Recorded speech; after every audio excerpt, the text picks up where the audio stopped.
Hi friends, once again welcome to my channel Talents Differ। এর আগে ব্লগটা ছিল তারাপীঠে যাওয়া নিয়ে, তোমরা ডেসক্রিপশনে লিংক আছে দেখে নিতে পারো।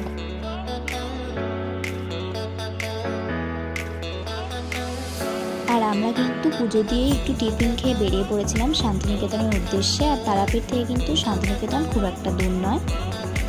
আর রাস্তায় এই গোলাপি ফুলের গাছ দেখে কিন্তু আমি গাড়ি থেকে ডিরেক্ট ফটো তুলতে নেমে গেছিলাম। আর দেখো আমরা কিন্তু আমাদের রিসর্টে পৌঁছে গেছিলাম। রিসর্টের নাম ছিল হিটবাজারে। আর এখানে ঢুকতেই দেখি প্রচুর ফুলের গাছ, চারিদিকটা যেন বিভিন্ন রঙের রঙিন হয়ে উঠেছিল। আর এখানে ছিল একটা বাউল, আর মনে হচ্ছিল যে এখানেই থেকে যায়, রুমে ঢুকবো না। আর এখানে এই রিসর্টের ব্যবহার কিন্তু খুব ভালো ছিল, যেমনি তাদের ব্যবহার তেমনি তাদের খাওয়া দাওয়ার ব্যবস্থাটাও খুব পরিষ্কার পরিচ্ছন্ন ছিল। মানে তোমাদের বাড়ির মতো ফিলিংস আসবে এই রিসর্টে থাকলে। এখানে কিন্তু একটা কিউবসের দোলনাও ছিল, আর আমার ভাই এখানে বসে দড়ি খাচ্ছিল অলরেডি। আমাদের রুমটা ছিল রোড সাইড, আর চারিদিকের পরিবেশটা কিন্তু বেশ শান্ত ছিল। আমাদের রুমে ঢুকতে কিন্তু আমি এটা দেখে খুব অবাক হয়ে গেছিলাম, এত সুন্দর ওয়াল পেন্টিংস ছিল রিসর্টটাতে। মানে আমি একটা একটা করে জায়গায় যাচ্ছি আর দেখে জাস্ট আমি আই এম তো অবাক ফিলিংস হচ্ছিল আমার মধ্যে। আমরা রিসর্টে উঠে একটু খেয়ে রেস্ট নিয়ে বেরিয়ে পড়েছিলাম সোনাঝুরি হাটের উদ্দেশ্যে। আর আমাদের রিসর্ট থেকে সোনাঝুরি হাটটা কিন্তু খুব একটা দূরে ছিল না, আর তাই আমরা হেঁটেই রওনা দিয়ে দিয়েছিলাম। আর এটা কিন্তু হালকা হালকা ফরেস্ট ছিল। আর ওই দেখো আমার ভাই কিন্তু গাছে ওঠার চেষ্টা করছে।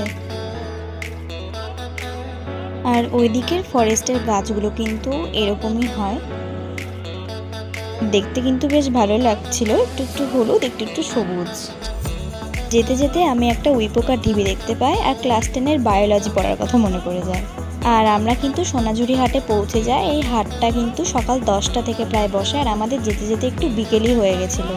হাটটা এত বড় ছিল আমি তো দিশেহারা হয়ে যাচ্ছিলাম কোথায় যাব। আর এই ঠিক সোনাঝুরি হাটটায় আমাদের বালুরঘাটের সংকেত ক্লাবে যেখানে আমি থাকি সেখানে কিন্তু অ্যারেঞ্জ করেছিল।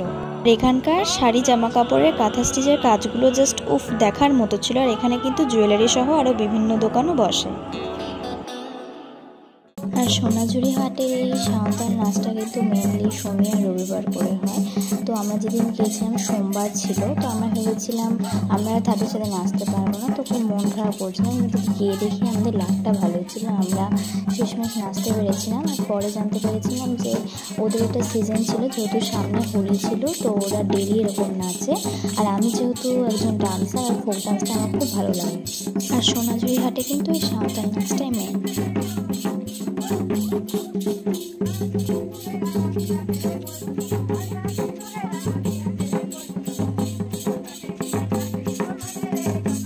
আর আমি কিন্তু ওদের সাথে ছবি তুলে নিয়েছিলাম, আর ওরা নিজেরাই বলবে একটা ছবি তুলে নেওয়ার কথা। আর এখানকার সেই বিখ্যাত বাউল গান মিলন হবে কত দিনে।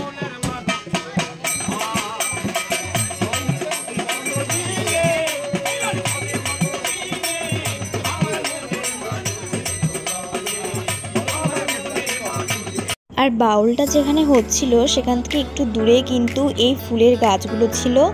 আমি তো দেখেই ইমোশনাল হয়ে পড়েছিলাম। আর এটা একটা রিসর্ট, নাম মেবি শকুন্তলা ছিল, খুব সুন্দর। আর সোনাঝুরি হাটে সেই বিখ্যাত রাবড়ি কাছেই একটা দোকান থেকে আমার ভাই এই টেস্টি আইসক্রিমটা নিয়ে নিয়েছিল।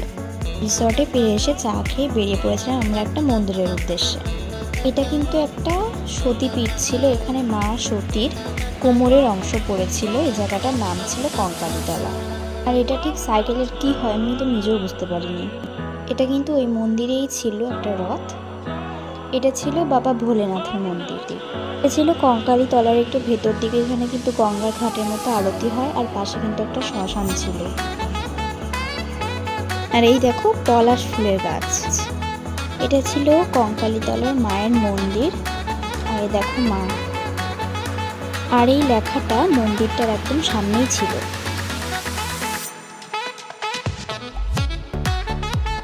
পরের দিন সকালে আমরা খাওয়া দাওয়া করে বেরিয়ে পড়েছিলাম। এটা কিন্তু সৃজনী, আর এখানে কিন্তু স্টুডেন্টসদের টিকিট রেঞ্জটা কম। আর এখানে আর মিউজিয়ামে কিন্তু স্টুডেন্টসদের আইডেন্টিটি চাইবে, তো তোমরা যে কোনো এজ প্রুফ নিয়ে যেতে পারো। আর এই জায়গাটা কিন্তু মেন শিল্পকলার জন্যই বিখ্যাত ছিল। আর তোমরা চারপাশে তার উদাহরণ দেখতেই পাবে।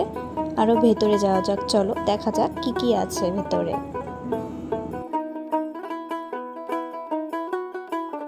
ভেতরে একটা মাঠ ছিল আর একটা বুদ্ধ মূর্তি ছিল, আর তোমরা এসব জায়গায় ছবি তুলতে পারো। ছিল পুতুল ঘর, আর ভেতরে কিন্তু বিভিন্ন রকমের পুতুল ছিল, ছৌ নাচের কিছু কিছু থিমও ছিল এখানে রাখা। তোমাদেরকে চারপাশের ভিউটা একটু ফটোর মাধ্যমে দেখানোর চেষ্টা করলাম।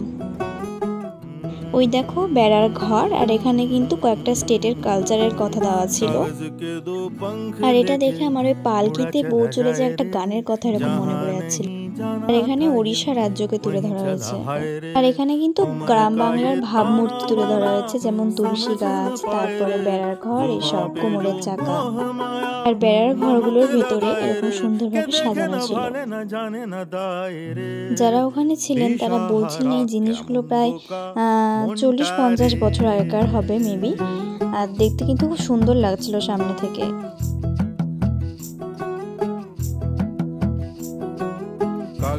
আর এখানে মাটির তৈরি বিভিন্ন জিনিস, তারপরে বিভিন্ন শিল্পকলা ছিল, মানে দেখলে একদম মানে মনে হবে যে মানে একটা অন্যরকম একটা ভাইব আসবে, যে হ্যাঁ আমি গ্রামে পৌঁছে গেছি, আগেকার দিনের মতো ফিলিংস আসবে।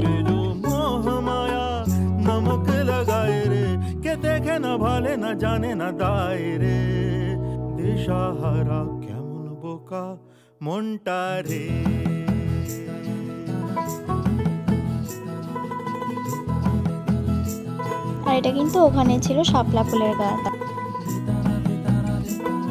এখানে নাচ গান এসবের ট্র্যাডিশন কিন্তু তুলে ধরা হয়েছে।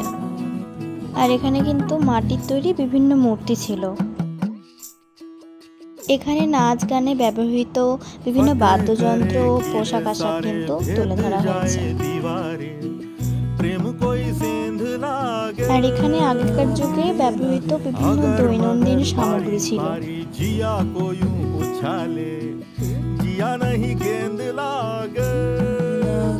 এটা ছিল যজ্ঞদাদা মানে জগন্নাথ, বলরাম আর সুভদ্রা দেবীর মন্দির।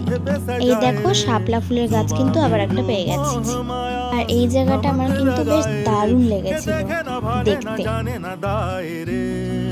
দিশাহারা কেমন বোকা মনটা রে।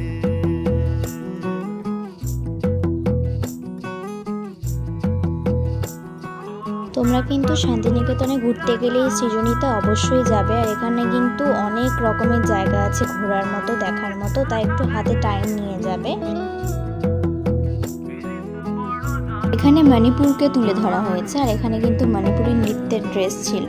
আর আমি যেখানে যেখানে ঘুরছিলাম তাদের কাছে শুনছিলাম যে এগুলো অনেক দিনের, তো এগুলোকে সংগ্রহ করে মানে টিকিয়ে রাখার জন্য কিন্তু তারা প্রতিনিয়ত কেরোসিন তেল দিয়ে মুছছে জিনিসগুলো, যাতে ভালো থাকে, যেমন ঘুণ না ধরে, কোনো কিছু খারাপ না হয়ে যায় তার জন্য।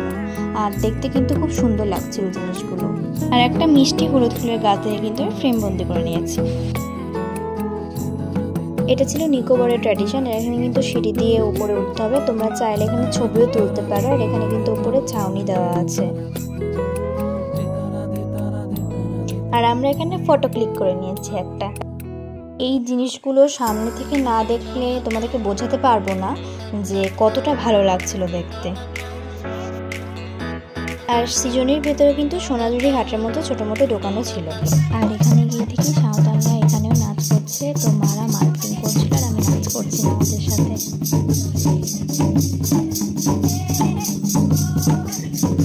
এটা ছিল প্রতীচি অমর্ত্য সেনের বাড়ি। এটা কিন্তু সৃজনীর বাইরে ছিল। আমরা এখানকার একটা বিখ্যাত হোটেলে খাওয়া দাওয়া করে বেরিয়ে পড়েছিলাম মিউজিয়ামের দিকে। আর এটা কিন্তু প্রায় 80 বছরের পুরনো একটা বট গাছ। আমরা চলে এসেছিলাম মিউজিয়ামের। ওখানকার বালিগুলো কিন্তু এরকম লাল লালই ছিল। আর এটা ছিল রবীন্দ্রনাথ ঠাকুরের সিগনেচার। মিউজিয়ামের ভেতরে কিন্তু কোনো রকম ছবি ভিডিও অ্যালাউ করে না, তাই আমরা মিউজিয়ামের বাইরে দাঁড়িয়ে ছবি তুলে নিয়েছিলাম। এখান থেকেই কিন্তু রবীন্দ্রনাথ ঠাকুরের নোবেল চুরি হয়েছিল। আর এখানে কিন্তু ভেতরে প্রচুর জিনিস ছিল রবীন্দ্রনাথ ঠাকুরের ব্যবহৃত। আর এই জায়গাটা কিন্তু আমার বেশ দারুণ লেগেছিল। আমি আগের ব্লগে বলেছি আমি নেচার লাভার, তো যেখানে এরকম ফুল গাছ দেখছিলাম আমি ভেবে একটা নিচে ছবিও তুলে নিয়েছিলাম। আর এই দেখো মিউজিয়ামের বাইরে আমরা। তোমরা এইসব জায়গাতে যারা ডান্সার্স তারা কিন্তু ডান্সের ভিডিও শ্যুট করতে পারো, ইভেন ফটোশ্যুটও করতে পারো। আর তোমাদেরকে একটা কথা সাজেস্ট করে রাখি, এগুলো জায়গায় আসলে কিন্তু টোটোকে আগে ভালো করে বলে আসবে। আর তোমরা যদি গাড়িতেও আসো তোমাদেরকে লোকাল টোটোই নিতে হবে, তার কারণ আমরা যে টোটোতে উঠেছিলাম সে কিন্তু এই রাজবাড়ি ইভেন অনেক কিছু জায়গায় আমাদেরকে দেখায়নি, তো আমরা মিস করে গেছি। তো যে টোটো ধরবে তার সাথে কিন্তু ভালো করে কথা বলে নিয়ে তবেই যাবে। মিউজিয়ামের বাইরে রাখা ছিল এটা, যেহেতু আমরা ভেতরে তুলতে পারিনি ছবি। আর এটা কিন্তু রবীন্দ্রনাথ ঠাকুরের ব্যবহৃত একটি গাড়ি। আমাদের রিসোর্ট থেকে একটু দূরেই ছিল। আর এটা কিন্তু বিশাল বড় একটা বুদ্ধ মূর্তি ছিল, এটা একটা বুদ্ধ মন্দির ছিল। আর এই জায়গাটা দেখতে হলে কিন্তু দিনের বেলা যেতে হবে। এটা ছিল বোধি বৃক্ষ, আর এই গাছের নিচে বসে কিন্তু বুদ্ধদেব তার বুদ্ধত্ব লাভ করেছিলেন।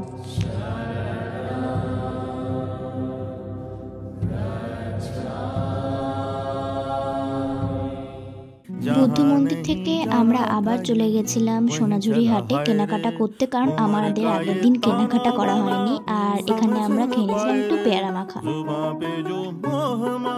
পরের দিন সকালে আমরা চা খেয়ে ফ্রেশ হয়ে খাওয়া দাওয়া করে রেডি হয়ে গেছিলাম বাড়ি ফেরার জন্য। আর এই দেখো আমি কিন্তু রেডি।